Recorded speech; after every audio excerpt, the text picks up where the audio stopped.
بعد میرے معزز بھائیوں، آج کا میرا موضوع معجزات نبوی ہے۔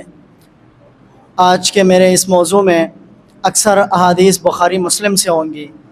انس بن مالک رضی اللہ عنہ کہتے ہیں کہ میں نے آج تک ایسا ہاتھ نہیں چھوا کہ جس طرح ہاتھ نبی کریم صلی اللہ علیہ وسلم کا ہاتھ مبارک تھا۔ وہ کہتے ہیں کہ کوئی ریشم یا دپاچ اس سے زیادہ نرم نہیں تھی کہ جس طرح نرم ہاتھ میرے نبی کریم صلی اللہ علیہ وسلم کے ساتھ کا ہاتھ تھا۔ ریشم کے ساتھ مثال دی ہے۔ یہ نہیں تھا کہ آپ علیہ السلام نے امیروں والی زندگی گزاری تھی، بلکہ آپ نے تو پوری عمر مزدوری کی ہے۔ اس کے باوجود بھی آپ کا یہ پروٹوکول تھا کہ آپ کے ہاتھ بڑے ہی نرم تھے۔ اسی طرح ایک اور حدیث ہے کہ آپ علیہ السلام، بخاری مسلم کی کئی حدیث ہے کہ آپ علیہ السلام جب وضو کر کے فارغ ہوتے تو آپ کو ایک تشت پر وضو کرایا جاتا تھا۔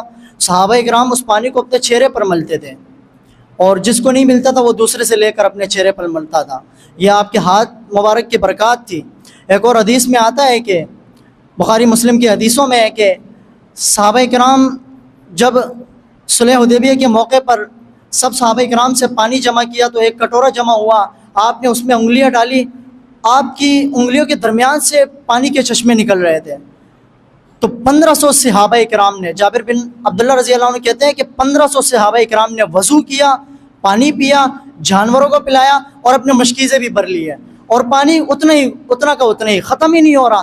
وہ تابعی پوچھتے ہیں کہ پانی تھا کتنا؟ تو جابر بن عبداللہ کہتے ہیں کہ دیکھنے کو تو صرف ایک کٹورا تھا، لیکن نبی کریم صلی اللہ علیہ وسلم کے ہاتھوں کے درمیان، انگلیوں کے درمیان سے جو چشمے بہ رہے تھے، اگر ہم 1,00,000 بندہ بھی ہوتا تو وہ 1,00,000 بندے کی کفالت کر جاتا۔ یہ تھے نبی علیہ السلام کے ہاتھ مبارک کی برکات۔ اب آپ کے لعاب کی بات کریں تو جنگ خیبر کے موقع پر حضرت علی کو جب بلایا گیا تو آپ کو تو آشوب چشم کی بیماری تھی، آپ کی تو آنکھیں نہیں کھل رہی تھی، تو آپ علیہ السلام نے اپنا لعاب لگایا اور شفا ہو گئی۔ اب جن صحابہ کرام نے یہ منظر دیکھا ہوگا ان کے ایمان کا لیول تو بڑا ہی ہوگا۔ اسی طرح ایک اور حدیث ہے، بخاری مسلم کی حدیثوں میں آتا ہے کہ آپ نے اپنا لعاب کھانے میں ڈالا ہے، 10 بندوں کا تھا تو 300 بندوں نے کھا لیا۔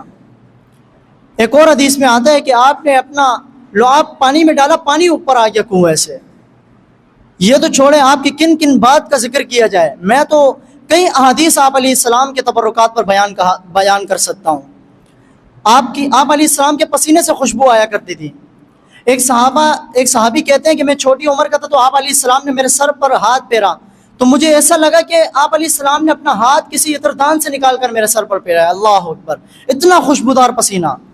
ام سلیم رضی اللہ عنہ فرماتی ہے کہ ایک دن نبی علیہ السلام سو رہے تھے اور آپ کو سوتی ہوئی حالت میں پسینہ آتا تھا، تو ام سلیم رضی اللہ عنہ وہ ایک برتن لے کر آئی، آپ علیہ السلام کے پسینوں کو جمع کرنے لگی تو آپ علیہ السلام کی آنکھ کھلی اور کہا یہ کیا کر رہی ہیں؟ تو انہوں نے کہا کہ حضور آپ کے پسینے سے خوشبو ہی اتنی آتی ہے کہ اس کو ہم جمع کر رہے ہیں اور اس کو ہم اپنی خوشبو میں ملائیں گے تاکہ زیادہ خوشبو ہو جائے۔ اپنی خوشبو میں بھی خوشبو کرنے کے لیے آپ علیہ السلام کا پسینہ استعمال کرتے تھے۔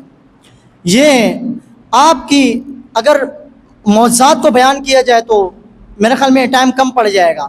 مسلم کی حدیث ہے، عبداللہ بن عباس سے اللہ کے رسول نے کہا کہ ان درختوں سے کہو کہ آپس میں مل جائے کہ میں نے قضائے حاجت کرنی ہے، تو دونوں درخت اکھڑ گئے اپنی جگہ سے اور ایک جگہ ملے اور آپ علیہ السلام نے اپنی حاجت پوری کی اور اس کے بعد وہ درخت اپنی جگہ پر چلے گئے۔ ایک اور حدیث میں آتا ہے کہ ایک صحابی کی پنڈلی ٹوٹی ہوئی تھی، آپ علیہ السلام نے اس کے پنڈلی پر ہاتھ پھیرا، ٹھیک ہو گیا۔ حالانکہ پنڈلی کا ٹوٹ جانا یہ کوئی عام بات نہیں ہوتی، اس کو ریکور ہونے میں 8-9 ہفتے لگتے ہیں، لیکن وہ صحابی کہتے ہیں کہ کبھی ٹوٹی ہی نہیں، ایسی ہوئی میری پنڈلی۔ اسی طرح حضرت ابو ہریرہ رضی اللہ عنہ کو آپ علیہ السلام نے کھجور کی تیلی دی تھی اور کہا تھا کہ اس کو کھاتے ہی رہنا، کھولنا نہیں ہے۔